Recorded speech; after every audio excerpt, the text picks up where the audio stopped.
عندك قطع أثاث كتير في البيت كلها بتستخدميها بس في نفس الوقت عاملة زحمة. النهاردة هنقترح عليكي شوية أفكار هتقلل زحمة الأثاث عندك في البيت وهتساعدك كمان في الترتيب وفي التنظيم. أنا سارة من فريق كار منزل، والنهاردة أنا وهدى وريم هنقولك مجموعة أفكار هتساعدك تقللي زحمة الأثاث في البيت وكمان هتساعدك في الترتيب والتنظيم. الأفكار اللي هنعرضها عليكي النهاردة مش اقتراحات لمنتجات تشتريها، هي بس أفكار هتساعدك تقللي زحمة الأثاث عندك وكمان هتساعدك في الترتيب وفي التنظيم. البوف ده ممكن تستخدميه بكذا طريقة: مسند للقدم، مكان للتخزين، ممكن تحطي فيه حاجات بتستخدميها في الغرفة بس مش عايزاها تبان، ممكن كمان تستخدميه كرسي زيادة لو عندك ضيوف كتير. منظم المعالق والشوك ده حجمه ممتاز في الدرج اللي هنحطه فيه دلوقتي.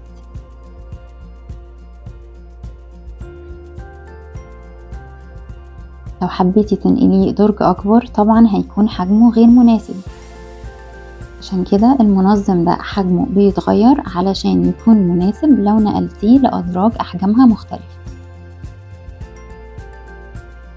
ده هيوفر عليكي انك تشتري واحد جديد ويكون عندك واحد متستخدميهوش. في غرفة المعيشة ممكن تجيبي سوفا بيد أو الكنبة اللي بتتقلب سرير، عشان لو جالك ضيوف زيادة ممكن يستخدموها وبعد ما يمشوا ترجعيها تاني لمكانها وتستخدميها كنبة عادي. ريسبشن ممكن تجيبي مجموعة ترابيزات بتتحط بين الكنب لو ما كانش عندك ضيوف، لو جالك ضيوف زيادة ممكن تستخدميهم كل ترابيزة لوحدها بحيث كل حد يكون عنده ترابيزة قدامه يحط عليها حاجات. في غرفة النوم ممكن تصممي سرير يكون فيه أدراج بحيث تستخدميه كمان للتخزين. المطبخ كمان حاولي تصمميه بحيث يكون سهل الاستخدام. استخدامي فيش زي دي هتغنيكي عن استخدام مشترك. ممكن كمان تعملي كيتشن ايلاند في المطبخ تستخدميها للتقطيع وانتي بتطبخي وكمان للقعدة. البنش اللي قدام السرير ممكن تصمميه بحيث يكون فيه مكان للتخزين. ممكن كمان طبعا تستخدميه للجلوس.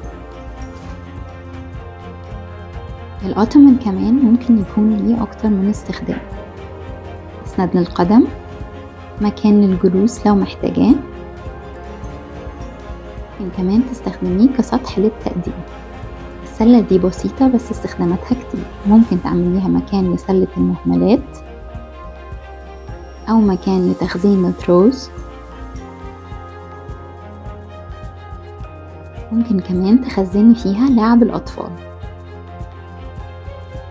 ما تنسيش أهم حاجة بيتك يكون بيعكس شخصيتك ومريح بالنسبة لك. تابعينا على انستجرام.